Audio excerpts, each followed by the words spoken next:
Hello, everybody, and thank you for tuning in to the Liberty Report. With us today, we have Daniel McAdams, our co-host. Daniel, good to see you this morning. How are you, Dr. Paul? Doing well. Good. All Doing right. well. All right.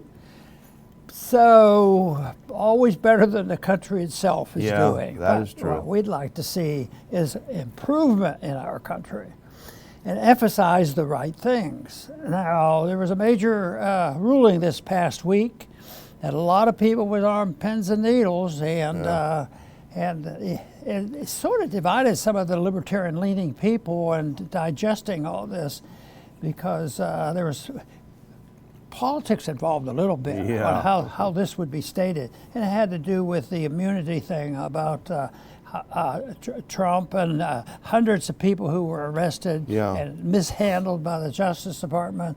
So this ruling was very, very important in that sense, and it came down. I'll just read a headline how Trump responded to it, and it was easy to figure this out.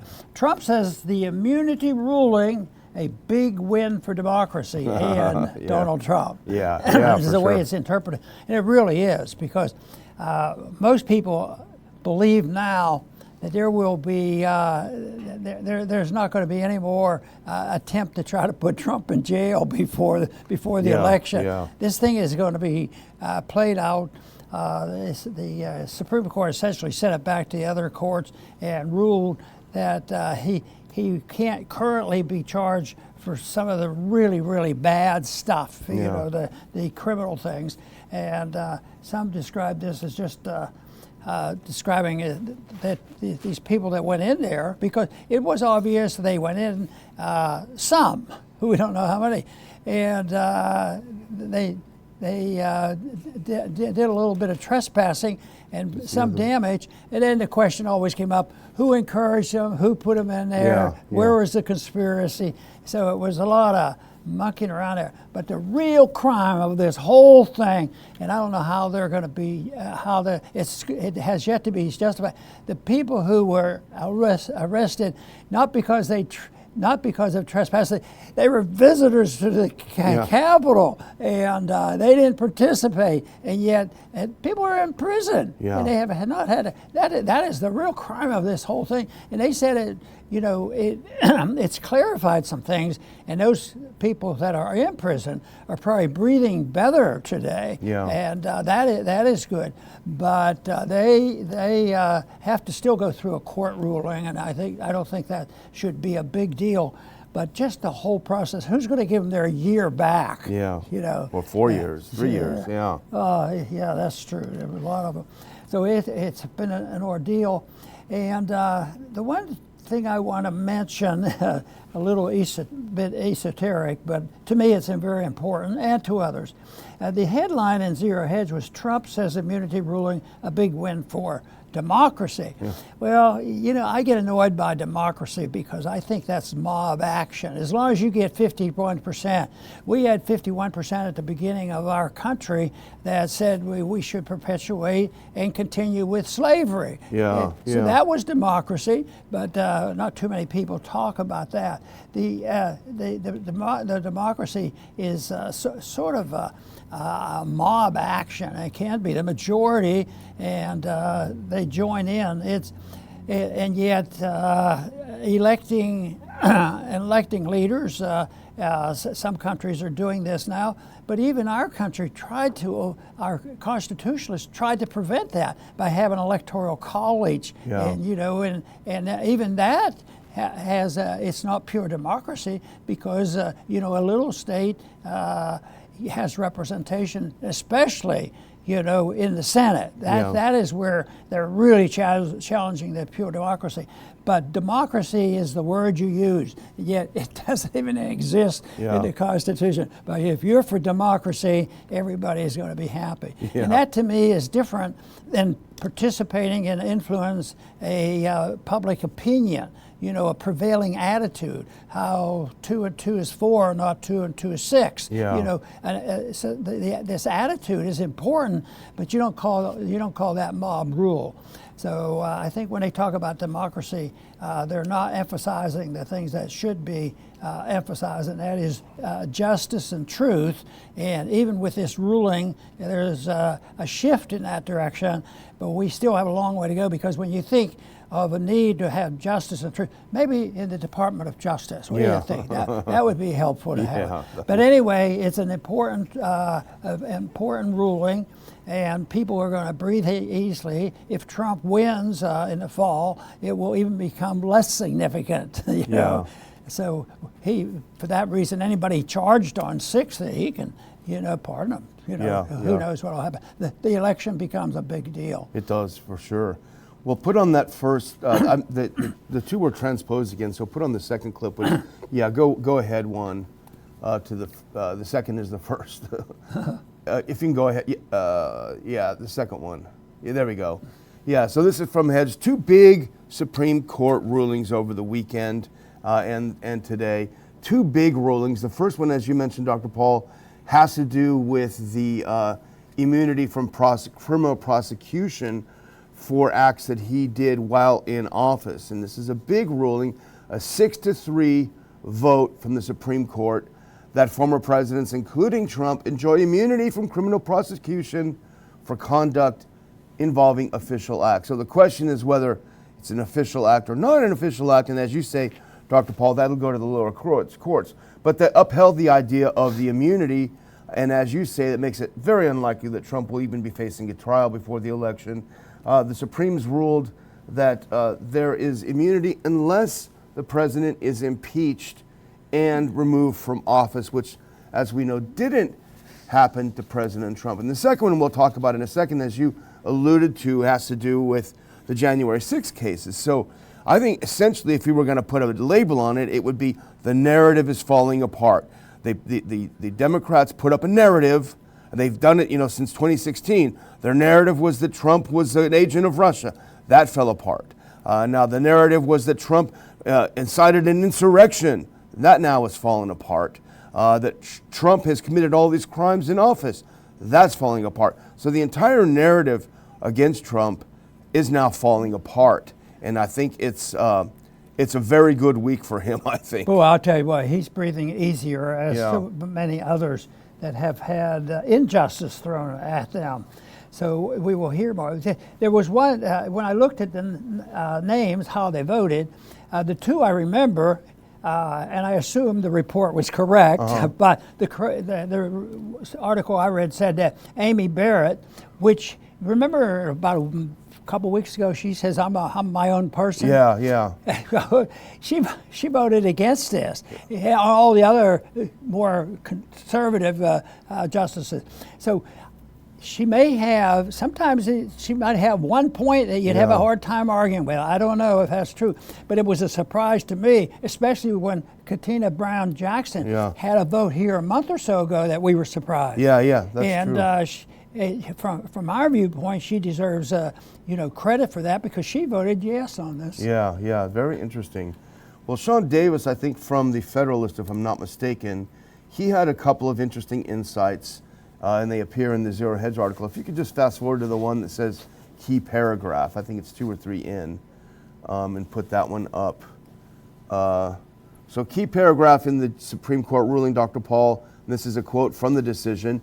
Taking into account these competing considerations, the court concludes that the separation of powers principles explicated in the court's precedent necessitate at least a presumptive immunity from criminal prosecution for a president's acts within the outer perimeter of his official responsibility. Such an immunity is required to safeguard the independence and effective functioning of the executive branch, and to enable the president to carry out his constitutional duties without undue caution. At a minimum, the president must be immune from prosecution for an official act unless the government can show that applying criminal prohibition to the act would pose no dangers of intrusion on the authority and functions of the executive branch. And you spend a lot of time, Dr. Paul, being critical of the executive branch overreach, but at the same time, they try to clip the wings of the legitimate powers of the executive branch. And I think they got this right. I'm not a constitutional scholar, But I think this makes a lot of sense. Yeah, and Jonathan's article, and we're going to be talking about that, is interesting because he's an academician, and he mentions where he was not exactly right during the discussion of this, and then he brought up some alternatives to that. But I think his heart is with the direction of the court. yeah, that's going. Well, let's go ahead and put that one up then, because this is Turley writing today, I think it was. And again, this is the narrative falling apart from day one. I remember it was about 2 days after the January 6th, and you wrote a column saying this was not an insurrection, and people flipped out when you said that. But every day, every ruling that comes down tends to bolster that your initial view on that. If you can put that up, insurrection light. The Supreme Court downsizes the insurrection to largely trespassing, and he says, he's talking about, he says, on Friday, Fisher versus the U.S. reject hundreds of charges in January 6 cases for obstruction of legal proceedings. For many cases, that will leave relatively minor offenses like trespass or unlawful entry. It's only the latest blow to efforts to portray the riot as a massive conspiracy to overthrow the government.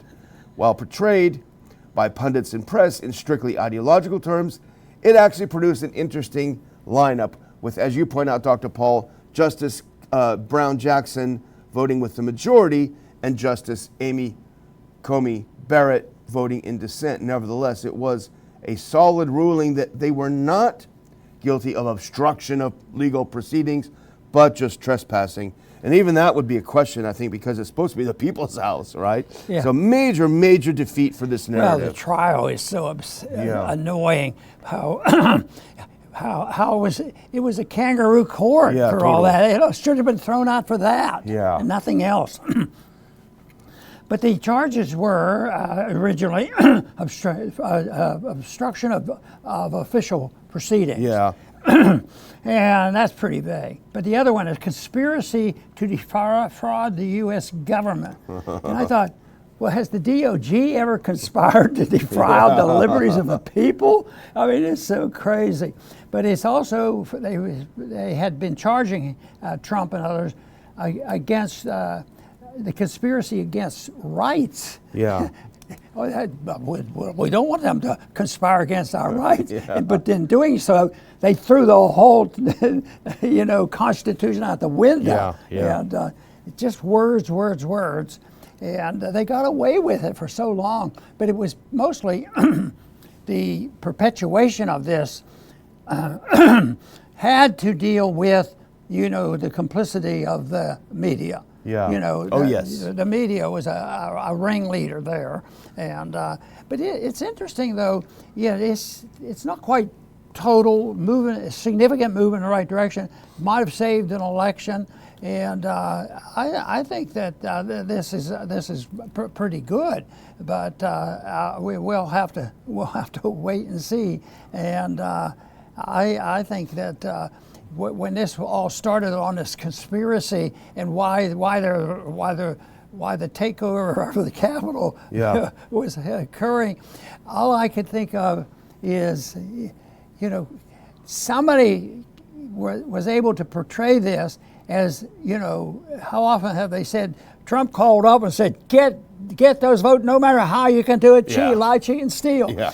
And what they should have said is, do you think it should be okay for us to have a challenge to make sure they counted all the votes correctly? Yeah. They never talked about it. It's wording, you're right, it's wording. If he just had some different wording, he'd get in less trouble. He needs to call you up. But why didn't the Republicans do this? Sometimes I wonder where they are on this. Because maybe they have their controllers versus their controllers. Well, you hit the nail on the head, though. What are you going to say to these people that have been rotting away in this horrible D.C. jail for years and years with all of these serious charges? You know how they packed the charges onto them. It turns out they didn't do anything except enter a building. You're so right. How are they going to get this time back? Time with their families, grandchildren. But here's a couple of things from Jonathan's article. Just skip one and go to the one that says, I've always believed. Because this kind of gets to the meat of what Turley's writing here. I I've always believed that criminal charges were warranted for the riot of January 6, 2021, he writes. And I underline this part. But this week's decision shows how the Justice Department has wrongly prosecuted hundreds of people for the obstruction crime. It was all part of what Justice Department official Michael Sherwin proudly declared in a television interview that, quote, "Our office wanted to ensure that there was shock and awe. It worked because we saw through the media posts that people were afraid to come back to D.C. because they're like, if we go there, we're going to get charged. We wanted to take out those individuals that essentially were thumbing their noses at the public for what they did. I would recommend, Dr. Paul, that those hundreds of people be released and that Michael Sherwin take their place in a jail cell, because talking about Americans like this shows to me at least that he deserves to be in a jail cell." Yeah, you know, as the case went along, and Jonathan, I think, sat in a courtroom. Yeah, I think so, yeah. And but the more information he got, the more willing he was is to shift his concrete opinion. Yeah. So that's not like these other people when they have a scenario and an agenda and they know exactly what it is. Get Trump, get Trump. Yeah. And that even started before anything happened. It started just because they hated his guts Yeah. before he was president Yeah, even. yeah. And during the and that's why you already mentioned the one episode on the Russiagate business. yeah, That yeah. That's pretty evil too. Yeah. You know? Years and because that years. was illegal. Maybe, you know, I keep thinking it's so frustrating to get the truth out quickly. Yeah. But I always say it would be nice if the truth can be placed in a place where somebody with integrity will see it someday. Yeah, yeah. And I think sometimes it pops up a little sooner than I expected, and that's what's popping up right now. So we'll see. A little bit of truth. Yeah.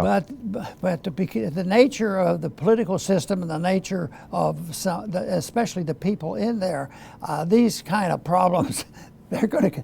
I think if you become fascinated with it and want to have something to talk with, we're not going to run out of things. Yeah. But I wish the conversation was a little bit better. How fast can we move to a Republican form of government and to deal with individual liberty and get rid of the Department of Justice Yeah. as being the arm of a lot of problems for us? Yeah, absolutely.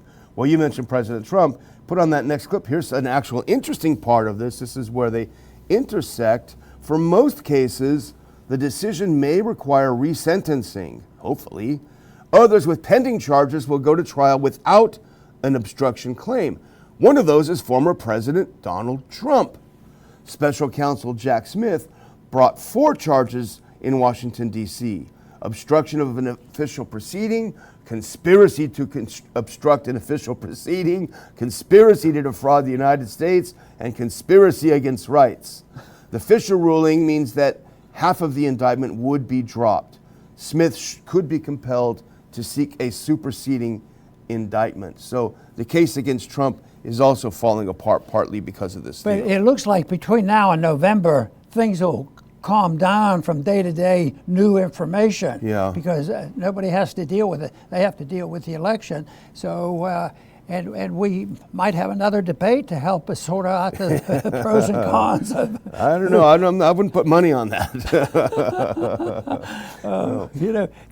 If we could talk about politics for a second, the one thing with all this thing on the debates and all, you know who I decided lost it was Jill. Oh yeah, she was weird. And angry. She was screaming. That picture of her screaming. Somebody said it was she just lost her power, her podium. Yeah. And I always thought she was off at college teaching kids. Yeah, yeah. But I don't. I think she's behind it. Yeah. So then you can get into morality here. What is her moral obligation? Yeah. And I think it's. Well, anyway, that's an opinion. Yeah, no, I got the same feeling. She's pushing him along. Yeah. Apparently the family thinks, they thought back in 2020 that he shouldn't run. Even Trump did a good one in the press. It was sort of, when they were trying to get him to say something really nasty, he says, it's like, what could I say? Yeah, yeah. He kept having that look on his face too as Joe was blabbering on. No, Trump Trump did all right. Yeah. If you're talking about technique Yeah. in the debate. Yeah, he was a little restrained even. So interesting. Well, we'll keep our eyes out. I'm going to close out, Dr. Paul, by reminding everyone that it is Monday. Put on that next clip. Monday means get your tickets to the Ron Paul Institute Conference on October 31st. Here's the great Joel Salatin with my favorite slogan, everything I want to do is illegal. Come see legendary libertarian farmer and environmentalist Joel Salatin speaking at the 24 RPI conference. I will put a link in the description. Get those tickets. They're selling pretty well, Dr. Paul. I think we're going to have to show up. Well, you know, maybe, I imagine you've checked him out. And I imagine he'd agree with us on the Department of Justice. Yeah, I think he would too. So, well, I'm looking forward to that. And, you know, the atmosphere, political atmosphere and what's going on, like I hinted to, I think it's changed dramatically, you know, with this court ruling. That doesn't mean it's going to go away. You know, the one thing is that the Democrats get credit for it. They don't give up easily. They'll come along, and they are really worried about losing power. You know, that's what they're after, power. It's not justice. So, and when you look at what's been going on in this country, it's easy to see. So I think that what we're witnessing now is a shift in attitude. People will concentrate on the election, and then the questions are going to come up. Is Biden going to be on the ballot this year? You know, and they're in a box. No matter what their motives are, and they, you know, like the judges before they ever ran for office, it isn't that they got in office and made some mistakes before they went. I'm running to get Trump, you know, and that should have canceled the whole thing, you know, for the court cases. Yeah, but I think that that things will be, you know, very active here, trying to outguess what the Democrats are going to do, because they don't have any easy thing.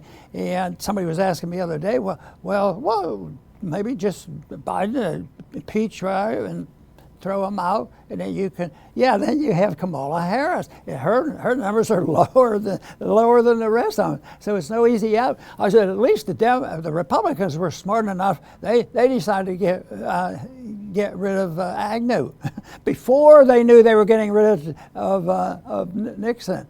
And of course, others have said, and I sort of agree with this because I remember those days. That was when I first got involved in politics, during the resignation of Nixon. So he resigned. But when you go back and look at it, the insurrection part, the charges against Trump were tenfold greater than anything Nixon did. And matter of fact, there was another story out recently that there was some conspiratorial things against Nixon. Guess who was involved? The CIA. You know, the CIA involved, and they did get rid of him. But compared to the two, Nixon had enemies, and they did this, and Trump has enemies. So, you know, the other day, I don't know if I mentioned on the program, they said, what would you do? How would you handle preparation for one of these debates? I said, well, it's complicated. There's so many things that you have to remember and everything. And I tell myself, well, I'll tell the truth and I'll be polite. And that was my rule, and that was easy to remember if I didn't have a long list of names and countries and what's happening, but principles, knowing about principles. So that didn't happen, and I would like to, once again, thank all of you for joining in today, but also looking forward to seeing you at the conference. Thank you for tuning in to the Liberty Report, and please come back soon.